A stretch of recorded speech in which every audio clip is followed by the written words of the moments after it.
welcome back to the Intel Extreme Masters San Jose, day 2 of 4. And I've still not done the maths properly because tomorrow we're going to have a break here where we're all going to pop up to San Jose. It's a short ride around the corner, and kid you not, it's just a little bit further than around the corner. But we are going to take a day off tomorrow, so you get a break, we get a break, and then we're back live from the SAP Center, massive sports arena in San Jose on Saturday and Sunday this weekend for live coverage of the Intel Extreme Masters. It's going to be a fantastic weekend of StarCraft 2 and League of Legends action as well. Right now, though, we're focusing on our group stage games. 3 down, 1 to go. Any surprises so far, Sean, in your opinion? Maybe first losing earlier? I think 4GG going down, I think stands out the most for me. I really think he could have done better there. Yeah, absolutely. Just to recap and go through the groups that we've had so far, we're playing through each of the groups, just 2 games from each group, the opening game of each group, to decide who goes to the lower bracket and who goes to the winner's bracket final. And as we'll cycle through them on screen right now, there's Group B. Revival and Pult will play each other, the teammates. That's going to be an all-team kill on the stage, hopefully, in San Jose. So that's going to be a big game for both of those players. First going down 2-1. And Jaedong unfortunately eliminated 2-0, although he's not eliminated as such because he does have the lower bracket. We've just completed Group C, Symbol and Gumiho, both from the open bracket, interestingly, there as well. Is that maybe a telltale sign from the fact that they've actually had a bit of practice yesterday, got used to the conditions? Maybe they got a small advantage there. Seemingly so, yeah. It's good to see them both there, and I think they can both challenge for top 2, despite obviously knocking each other down, potentially. Yeah. Group D is going to kick off with herO versus Super. And then we'll end the day, appropriate enough, with QXC versus Bomber. It's a TVT to end the day. It's going to be a nice game. But let's focus on herO and Super first. We'll start with CJ into herO. And if you haven't watched Intel Extreme Masters before, well, then you probably won't know a huge amount about him. But if you have, you'll be very familiar with him because 14, 15 months ago, most people would have, when you said herO, would have said, oh, Liquid herO? Yeah, I know who he is. They would never have said the other herO, as we used to know him, CJ Enter's herO, because he was literally limited to career, mainly in Pro League, didn't really play anything else. In 2014, though, and the late part of 2013, he was the first player ever to win back-to-back Intel Extreme Masters, and actually still holds the record, unique record, of appearing in 3 consecutive Intel Extreme Masters finals, only losing out to SOS, of course, in the World Championship. So I think we think we know all about him, and he is such a devilishly clever player as a Protoss, very creative, very thoughtful, very difficult to break down, and seemingly, when he comes to these events, is almost invincible.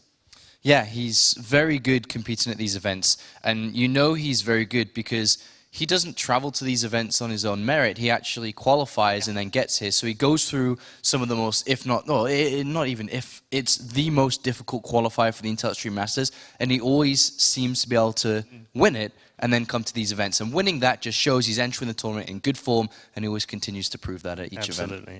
The man that we might not know a huge amount about is Super. Came through the open bracket yesterday. You picked him out very early on, actually, and said that he's a dangerous player. He should get out of the open bracket, maybe not in first, but he should definitely get out of this bracket. And that was when we only had 2 spots. The fact that we had 3 made him a red-hot favourite to get out. He's done that now. We've seen what the open bracket players can do in the other groups. Is Super another dangerous player for herO to play?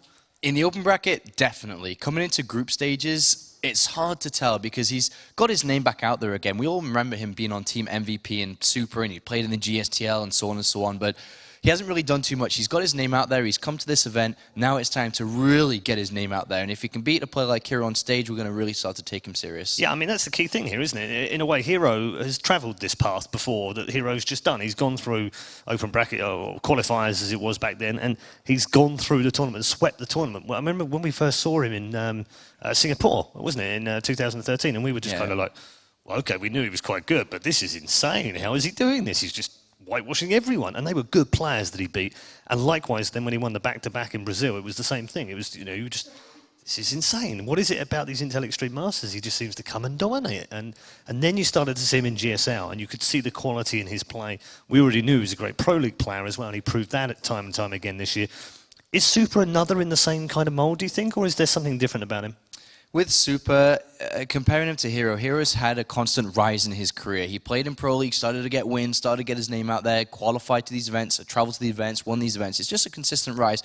But Super's kind of been at this mid-level throughout his entire career. And to suddenly shoot up, at this event to say, okay, he's going to go to the semifinals, I think is really, really difficult to call, and I'm not too sure he can do that, but he can definitely have a go. Okay, in terms of the matchup that we're about to see, how do you rate the two of them together and against each other? It's difficult to know because no one really knows exactly what Super's going to bring to the table, but no matter what, even if I don't know anything, I'm still going to go with herO 2-0 all the way. Okay, 2-0 all the way, and well, it's going to be a very interesting matchup. You've got one more match today, haven't you? You're going to do the last TVT? That's right, yeah. I just wondered what your thoughts were on this group as a whole, because this might be the most difficult group for a foreign player to get out of. I mean, we had two in the initial group. QXC's in this group, and I don't want to down him because, you know, he's very confident right now. I just saw him backstage warming up. He's more than happy. He says he's ready, he said he's prepared, and he usually does prepare really well. But this is a really tough ask to get out of this group, isn't it? For me, Bomber's almost guaranteed to advance from this group, in my opinion, which leaves a slot available for herO, Super, or QXC, and I have to favour herO here. It's going to be very difficult for QXC to challenge these guys. I hope he can, but it's going to be hard. I'm just checking and see if we've got the map veto coming in. I see Graham in the background right now waiting for the players, so we've got a little bit of time. Let's talk about the weekend. What we've got coming up ahead is it's going to be a fantastic experience being in the arena and seeing all these great players up on stage. What are your thoughts on the players that we've had sit here and talk about their experiences? And I mean, you know, for instance, Symbol was like, oh, well, I thought this was it. This is what we're doing. I didn't realise we were going to some giant arena. Well, how does that work? You know, and you think, well, wow, how is he going to cope with that? Yeah. Polt's often said in the past that he's much more comfortable in an atmosphere like this. He loves his fans. He loves hearing his name chanted, but he's comfortable here. He feels like he can play properly. How much more challenging is it for players like Polt to go out on the stage, as experienced as he is? Do you find that interesting still, that the players are still, you know, it depends on their environment so much? As much as he says that, Paul, you know, I mean, he loves going to these big stages too. I think it's going to be really interesting to see the lesser experienced players go into the stage, because then you've got the veterans that have done this for years and years and years who will technically have a small advantage, but at the same time, anyone's a winner on the big stage because nerves can kick in and there's a lot of other factors that come into play. Okay, I can see Graham in the background right now. He's just getting ready with two players, so map veto incoming. Map veto-wise and map selection-wise, it's been a much more interesting day today than we had yesterday. It was very standard yesterday. We've seen a few more different maps in there. Is that just because we've seen some mirror matches today? Yeah, I think so, and this will probably be the same as well. We should be looking at the standard maps. I don't think we're going to see anything out of the ordinary with this. Okay, let's just see what we get out of these two players. And no smiles yet from the assassin. Well, it's creeping in there, isn't it? He's got like a permanent grin on his face, pretty much, isn't he? He's like I said earlier, him and Polt in a smiling contest. I'm not sure who'd win. I don't know. herO's such an awesome guy too. He's so friendly. He's a very kind-hearted person. Yeah, very down to earth. Doesn't as well. Show it in his games though. That's for sure. No, well, killer instinct. That's why he's the assassin. Yeah, when we saw him in Brazil, he was kind of taken aback by the fans. You know, they all wanted to, you know, stand and have photographs with him and sign stuff, and he was kind of like, oh, why do they want to do that? I'm just me. You know, he's just kind of so calm and cool and collected. It was a sight to behold. So we've pretty standard.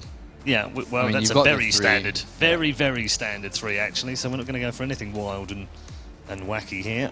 We're going to open up with. This is a huge test now for Super. Yeah. Huge test going up against herO.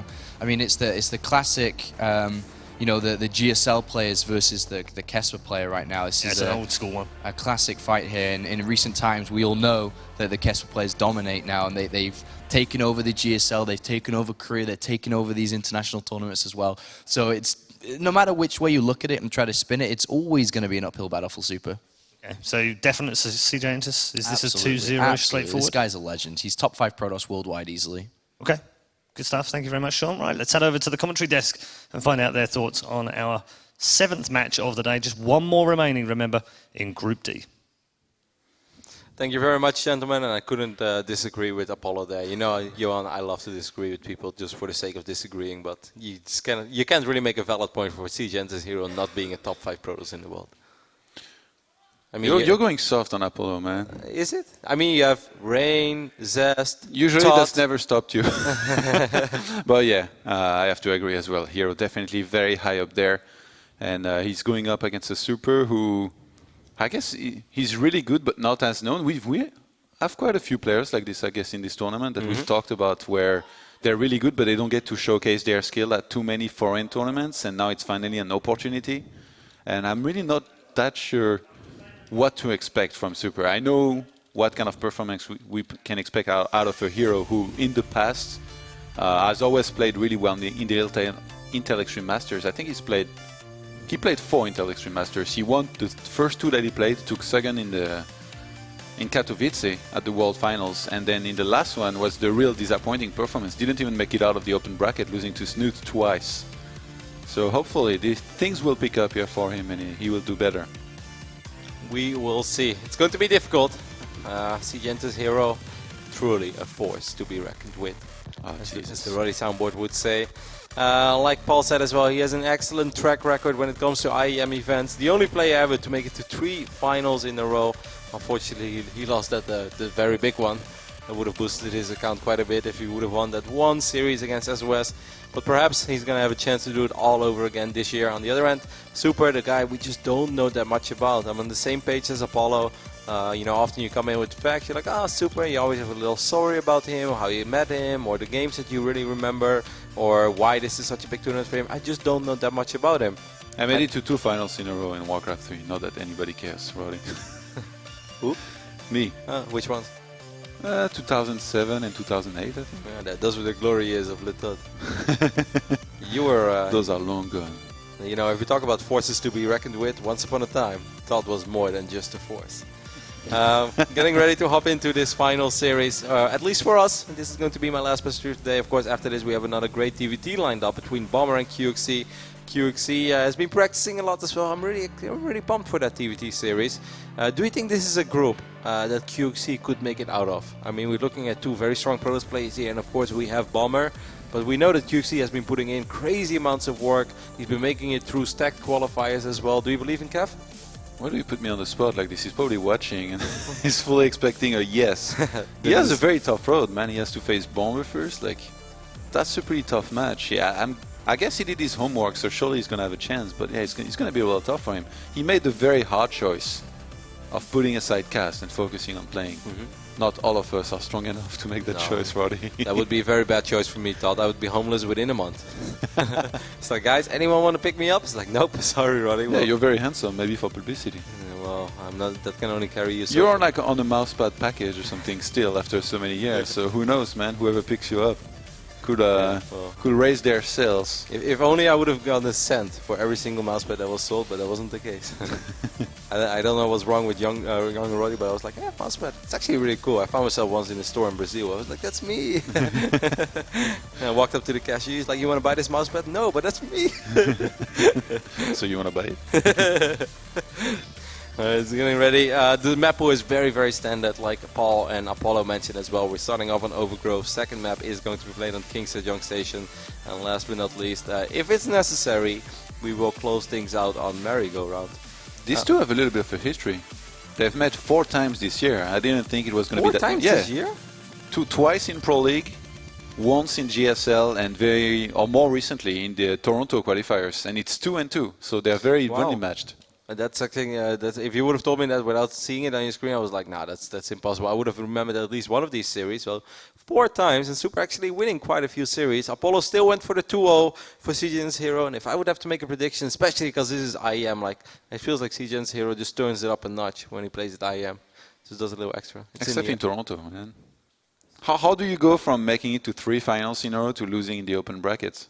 He lost. Didn't lose against Snoot? He lost to Snoot twice. Oh, well. Which I guess, I mean, is no shame, obviously. Oh, I remember one of those games. Still, that's like 3 finals in a row and then open bracket. Yeah. Well, you know, sounds like my entire career on Warcraft.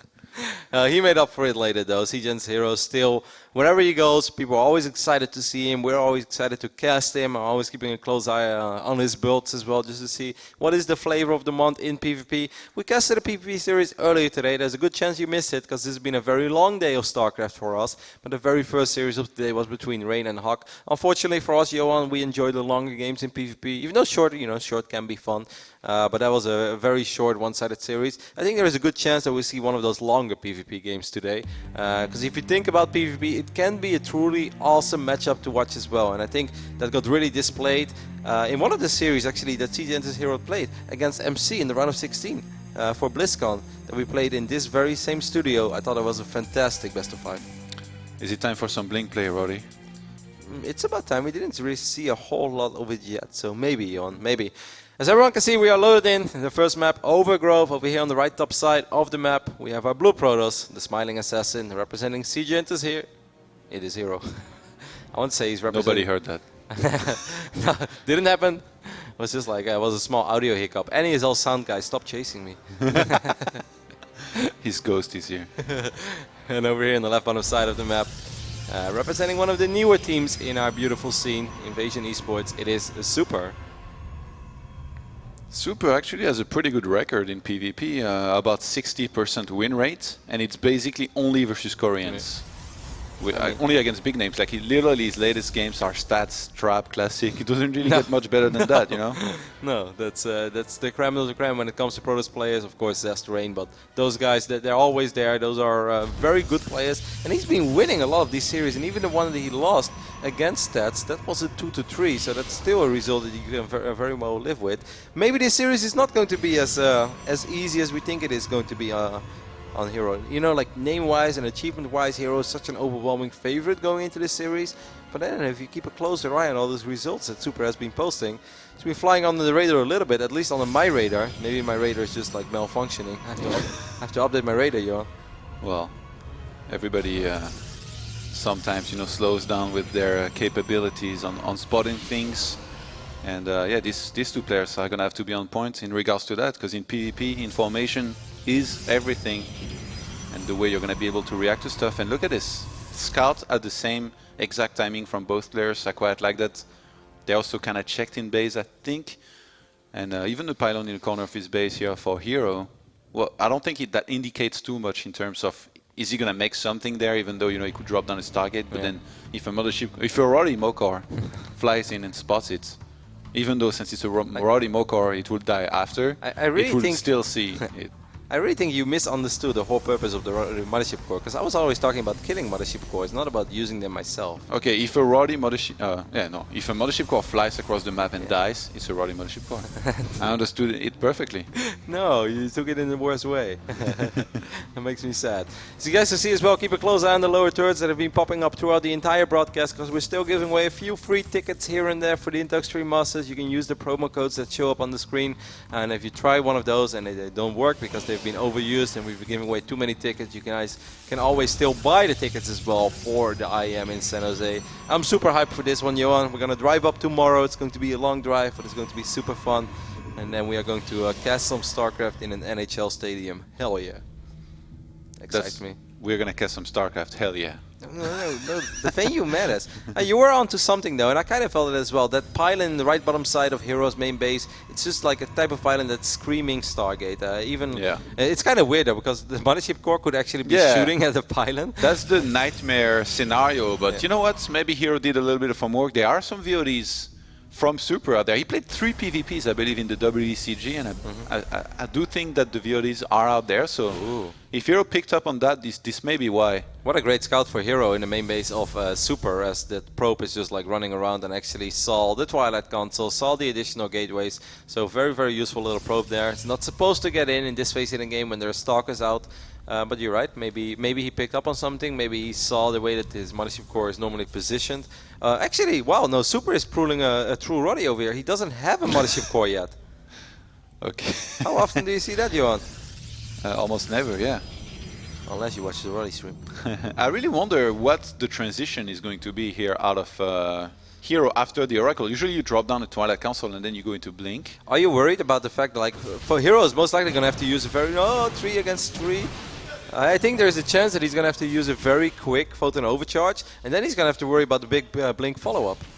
Yeah, yeah, usually when you open Oracle like this, it's very, very common to go into Blink and try and squeeze it out as early as possible, and then you hold back at home with the Mothership Core. So this is going to get real wild, because now Super has nothing at home. He just warped in more units on the other side of the map. That means that this Oracle has free reign over this mineral line. That's pretty much how my Protoss games go as well, guys. And that's why Mothership Cores are good in this matchup. Super to win with his first Blink Stalker attack, because he's losing so many workers over here. But the biggest problem is Blink is not ready yet, and he still didn't even force out Photon Overcharge. So herO himself is going to have so much time Oh wow, this is a disaster for Super, an absolute disaster. Yeah, some might say he might need some super moves to come back. Yeah, and a miracle here maybe as well. Well, that's... He lost 12 workers, he's not been mining forever. herO, oh, I was gonna say, is it gonna be a perfect for herO? And then here goes the jinx. He loses his Oracle instantly. But I mean, regardless, killing 12 workers early on like this, in a PvP, in a mirror match where walkers are just so important early on, and even like 3 walkers more can make a world of difference. That brings herO to 24 probes against 17. It's actually could have been worse. It could always have been worse, Roddy. Yeah, but like it's going to be Blink against Blink in the near future. I really like the fact that herO is making a second Oracle, because often when you take down one Oracle, you're like, all right, at least, you know, this was terrible, I lost so many workers, but at least I don't have to worry about those silly Oracles anymore. And then if another one flies in, you're just like, damn it, you know what? In the future, I am going to make a Mothership Core. And then you just don't do it again, because we like being stubborn, you know. Yeah, just herO he's in a great position from there. I really don't see much of what Super could do to come back. herO would really have to mess up big time. We've seen him mess up sometimes. That one game, the first game that he played against MC at BlizzCon in round of 16, Yep. I think that was a big mess up by him. He was quite far ahead, and somehow... The one on the merry-go-round it was? Yeah, but he wasn't as much ahead as he is now, though. Like, No. losing this one will require a next level of throwing games. He would actually have to go full tot. I'm very surprised that he did leave 3 Stalkers behind, and these 3 Stalkers are capable of dealing with this Oracle, so he's definitely a wiser man than I am. Still though, losing again 4 workers. I still think these trades are good for herO. An Oracle is not cheap, but he just brought his opponent down again to 18 workers, and this He's is... getting one more Oracle. This is he's pulling full Hawk over here. Or Hawk made 5 of them against Puck in one of the games we saw yesterday, but yeah, this is just terrible. You don't want to be on 18 probes 9 minutes and 40 seconds into the game, especially if you're working with the same units as well. It's Blink Stalkers against Blink Stalkers. It's not like you're going to have a good time out microing herO. That just generally doesn't happen. herO can actually take that fight, in my opinion. Super Stalker count is so sad. Yep. Oh, he's 12. Okay, he just walked in a few. For a second here, just had like 8 run into 12. And herO wanted to play it conservatively. This is pretty much going to be it for Super. Super has no intentions on expanding. I This is all believe in. another Oracle, actually it's with the army. Maybe he's worried about DTs? Yeah, I think he's... You know what worries me is that herO, because he remade 2 Oracle, in this case, 2 extra Oracles after the original one, he has less Stalkers than otherwise. He hasn't been warping in continuously, so he needs more Stalkers. I mean, if he fights with the Oracle, he's not going to do anything. Nope. I think he made the Oracle because he's worried about DTs. He could have lost the game straight up if there were DTs and he had no detection. He's going to take a fight right. He has less Stalkers indeed, but he has a couple of Zealots. And Zealots are such a good buffer in these Blink Stalker fights. Makes it a little bit more annoying for Super to truly get the engagement that he's looking for. He's still been doing alright, but it feels that herO just has a few more units. He has a better economy to back this up with. He has a Mothership Core as well, and Super knows it. He had to win the game right there and then. Didn't happen, and he's just going to tap out. herO wins game number 1 off the back of some solid Oracle play, but of course, you know, Oracles are always pretty solid when the other guy doesn't make a Mothership Core. So many quick games today, man. Yeah, I don't know what's going on. Players are taking risks, and they're getting very unfortunate or unfortunate. You know this 80s song or 90s? It's like, no time to waste, I gotta move with haste. It feels like all the players are listening to it. You don't know it? Great musical knowledge, Roddy, thank you. It's definitely from your time, Johan. Oh, snap. I thought the only thing you listened to was Drake. No. Sorry, Roddy. I'm very all around. Yeah, sure. Hey. Except when you're driving in a new car. Then it's only trashy hip-hop. I do that to annoy you. I know it makes you mad. Oh yeah, it works. Well done. Nate is becoming a fan though. I heard him cast the other day and he's like, he knows. And Nate's like singing songs while casting. I was smiling. I think I was the only one in the world watching that broadcast smiling because of that, but it was worth it. All right, herO, very convincing start here, but really it wasn't what I would call, you know, a straight-up game, a real game where he just literally outplayed his opponent. He just opened with an Oracle, got very fortunate, then there was no Stalkers back at home, no Photon Overcharge, killed 12 Walkers, and then from there it really It's almost game over. Almost impossible to throw it away. No, of course, all jokes aside, some people may be like, why would you ever not make a Mothership Core in this matchup? Now, the reasoning behind it is, and at least that's my reasoning, because I skip them sometimes too, it's just because you think your opponent might open in a certain way, and you just feel, oh my god, this is going to get crazy, but we're going to talk about it soon. You just feel, what is wrong? Everyone is in such a hurry. But you just feel like, you know what, I don't think that the Mothership Core is going to add anything to the build I want to go to and to what I think my opponent is going to do. Of course, if you tell Super like, hey, your opponent is opening up with an Oracle, he will make a Mothership Core. But it's just like, I think my opponent is going to go probably Stalkers into Blink. So I'm going to do the same thing, but I'm going to skip the Mothership Core. So I have an extra Stalker, an extra 100 gas. I know I'm taking a risk over here, but I think it's worth it. That's the reasoning behind it, but it backfired. Do you know why so many people are proxying? No? Because Legacy of the Void was announced and you can't proxy anymore because you start on 12 walkers. So it's time to squeeze in those last few still of the wins. All right, of course, on the left top side of the map, King Sejong Station, we have CJ enters herO, and double not MLG, double IEM champion, who sent out one of his very first probes across the map. So this time he's gonna bring a little bit of the cheese to our red Protoss, spawning in the right bottom side of King Sejong, representing Invasion Esports. It is a Super, who has, as one would say, a super record in PvP. Oh god. Hey, you started. You copycats. Okay, so so actually this is the classic, and by classic I mean the SKT1 player. He did this proxy quite a few times. The first time I think I saw it was against State, that poor State, his first Pro League game. Welcome to Pro League, you got proxied. And then later on you did a few times again, at least one more time. I think it was successful as well.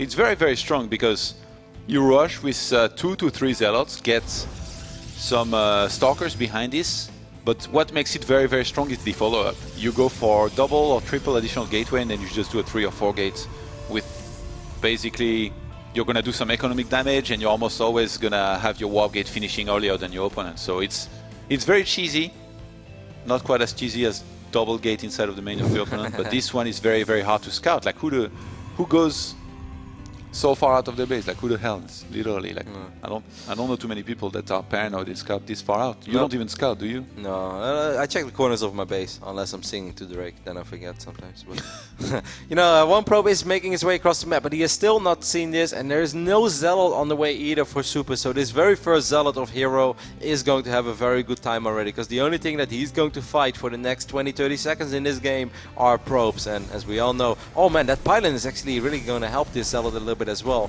because if you position it like that, like the only time you ever want to fight a Zealot with probes is if you can get a full 360-degree surround on it. But if it's backed up against a Mineral 9 or a Nexus or a pylon, that's really not when you want to fight already. No, he's going to get a surround, but nope, he's not going to get a surround yet. Now we do have that Mothership Core, but I feel that this is already an okay-ish start for herO. Yeah, and Super, I guess he knows about this proxy. Surely he has played before against it in the past. So he started Warpgate very quickly. He knew that he cannot wait on that. He's probably going to want to be chrono boosting out a lot. The problem is he made a Stalker and he has no Zealot, so how does he tank on the ground? I know, he's going to have to pull the probes. Once again, he cannot lose this Mothership Core. Photon Overcharge is absolutely crucial to his defense. So far he's doing this okay. I was really worried because that Mothership Core is so low on HP. He's pushing back. High ground vision is of course something that's very important, but he doesn't want to keep it. He wants to mine again with these probes. We take a look at the Mothership Core that currently has 83, 84 energy. Oh, herO wants to kill it. He's not going to get it just yet, but he's going to force it so far back that this is such an unpleasant situation for Super to be in. Even though he's handling it still pretty well, he hasn't lost one of these important units, the Stalker or the Mothership Core, and it's okay to lose a few probes as long as you don't lose. herO micro this so well, and he's not going to do the cheesy version of the build, by the way. Alright, there we go. Photon Overcharge. Yeah, so this is defended for now, but herO, rather than dropping down a lot of gates and going all in, he took an additional gas. He's now on 2 gates with the 3rd one on the way. He's going to have, I think, his WoW gate just a little bit later than Super. I guess that gate actually outside of Super's base might end up getting unpowered, but not quite yet, because he's getting a 3rd Stalker against just the 2 of Super. So now, from there, herO just stacks into a regular build if he wants to. He's 1 walker ahead. Yeah, I'm a little bit surprised by the amount of gas that Super is mining while he was relatively low on workers, but I guess he's confident this is going to go late game. One of the Stalkers did get picked off on the ramp there, Super getting a little over-eager. He really didn't have to go out yet trying to unpower that gateway. Is Super going to go full YOLO swag for 20 here or something, like triple gate in Twilight? Oh man, but this is going to be a very scary moment. We're looking at 5 5 Stalkers actually. Warp Gate is ready, but only 1 gateway is actually ready. Artosis Pylon is going to power these 2 gateways, but they will be unpowered for now. Oh god. Sorry, Dan. I couldn't help it. Chasing down herO Stalkers right now. The herO is just gonna cat and kill a lot more probes. He's getting quite far ahead on the Walker count. And also keep in mind, all of these probes that are being pulled off the mineral line, they are not mining for a very important time. I'm afraid that this game is going to end here, Johan. I don't think that Super is going to be able to warp in enough units. He doesn't even have minerals now. Oh, that's so smart by herO to get some Zealots as well to tank in front. You know, like how is Super supposed to micro against this? I really don't know. He's going to pull the probes one more time. Zealots are just standing on top of Stalkers, getting a lot of probes for their investment. Few more probes getting picked off as well. The Mothership Core getting picked off. And herO with a flawless victory in game number 2 as well. Cheesy opening, but just like that, herO 2 will win his first series of the Intel Extreme Masters main event and move on to the winners match, where he will go up against either QXC or Bomber on Saturday. So much for doubting herO, man. He should literally come to us and like taunt us or like slap us in the face for doubting him, because that was very one-sided. Yep. Here, he didn't have to break a sweat, just proxied in the second game. And in the first game, that when Oracle won him the game instantly, is that the quickest series that we've had so far? I think it might be. Well, a lot of them were quick, but this one was indeed very quick as well. We could talk a little bit more about game number 2 before we throw it over to an interview. I felt that like on this moment it wasn't all that bad. You know, he was going to get a photon overcharge soon. I just feel that Super was already thinking about a phase in the game that he shouldn't have been thinking of yet. Like just because you get 1 photon overcharge down, that doesn't mean that this is the end of the aggression, you know. He already dropped the Twilight. He was mining with 6 probes of gas, and those gateways were way later than his Twilight console. That's a little overeager, man. You're getting ahead of the facts. Like, no, you should still worry about whatever herO tries to throw at you. So what do you think he should have done? Maybe get a sentry and earlier gates? Yeah, no, I would get the gateways before the Twilight, and sentry is a great choice because in that moment you say like, well, herO, now if you walk up the ramp, you're gonna get force fielded in. I get a few units. I wouldn't have walked down the ramp because we almost missed that, but one of the Stalkers did get picked off when it retreated. Like that's but that's Stalker. when we're playing safe, and in StarCraft 2 playing safe isn't safe, because if you get a sentry, you waste, or not waste, but you use 100 gas that you would need for tech, and then if your opponent goes for like a Stargate or Blink, he's gonna have it so much earlier than you, then you're in trouble when he gets that. Then you're in trouble, but I still think that this was just super risky as well. At least you don't die to aggression. Yeah, exactly. I mean, you know, if this game would have gone on, and if herO would have actually done something completely different at home, maybe a Stargate, then the 1 gate into Twilight would have been a good decision. But I just felt right now herO did not lose a unit yet up to that phase in the game, other than the early game Zealot that he made. Well, like, who cares about the Zealot in PvP? So I just felt that it was weird for Super to think that he was out of the woods yet, because he wasn't. Yeah, he wasn't indeed, and he paid the high price for his mistake here. I don't really feel like there is a real good way to scout other than sending out units, which he did, and ended up losing a Stalker because of that. I feel like making the gateways as late as he did is the biggest mistake, but I guess he was kind of broke because he had to pull probes all the time. Yeah, but I mean, he still prioritized the Twilight over the 2 gates. And I also feel that I agree with you that scouting is very difficult, and he would scout late regardless. But if you get a sentry, then early on it's for safety, force field. And if nothing happens, then you have a hallucination and you can still scout. So, well, curious to see what herO has to say about that. Of course, herO is a man that's not unfamiliar with winning best of 3s when it comes to IEM events. Yeah, absolutely right. Thank you, Kevin. Thank you, Todd. CJ enters herO. Welcome to the winner's circle yet again. It's great to see you back again. We always like seeing you at Intel Extreme Masters. Talk to us about your opening game, your first match, and also talk us through the second game in particular and how you broke that down and beat Super. 일단 축하드리고요. 항상 IEM에서 잘하는 거, 그래서 다시 온 거 뭐 행복하고 이제 그 첫 2 경기를 이제 2대 0으로 이겼는데 그 경기들에서 좀 더 본인 입장에서 어떻게 흘러갔는지 좀 설명해 주세요. 특히 그 2번째 경기요. 2번째 경기. 사성민 선수를 많이 분석하고 왔는데 첫 경기는 무난하게 생각했던 대로 해줘가지고 제가 생각한 맞춤으로 준비해 와가지고 잘 통했던 것 같고, 2번째 경기는 이제 제가 제일 좋아하는 빌드고 이겼기 때문에 1경기를 부담 없이 했던 것 같아요. So he says the first game even before I came here for this game, I actually studied Super a lot. And for the first game, I had an idea of what he was going to do, and he did exactly that. And I had prepared a build that countered that. And obviously, we saw it worked very well. His Oracle was very happy. And then in the second game, I went for a strategy that I really, really like. And because I had won the first game, I decided to do it very, very comfortably. And it worked very, very well. Yeah, very straightforward games. And what is it about Intel Extreme Masters for you? Why do you do so well when you come to Intel Extreme Masters? 일단 이 IEM 대회 올 때마다 엄청 잘하시는데 그게 왜 그런 것 같으세요? 딱히 그런 건 없고 IEM 첫 출전했을 때 우승했을 때 제가 그때 연습 때 제일 잘했을 때인데 그때 우승해가지고 이제 그 기세가 계속 이어지는 것 같고 그리고 성훈이 형이 말씀하셨는데 전 의식 안 하고 있었는데 제가 예선 뚫어서 올라온 IEM은 다 우승했다고 하더라고요. 그래서 이번에 원래 오기 전에도 느낌 좋았는데 그 얘기 들으니까 더 느낌 좋은 것 같아요.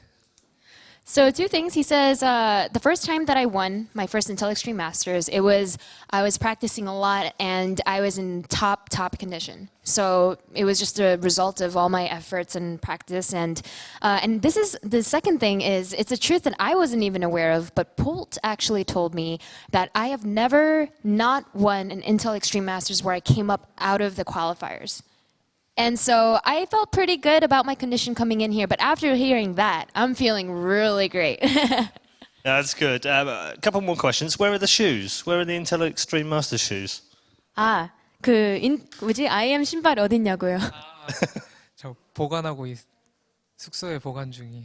Okay. He's keeping it safe and secure at the Okay. team house. Yeah. Alright, okay, It's too special to Too just special. wear That's fine. on I don't any mind old that. occasion. Good answer. Good. Well rescued. Well saved.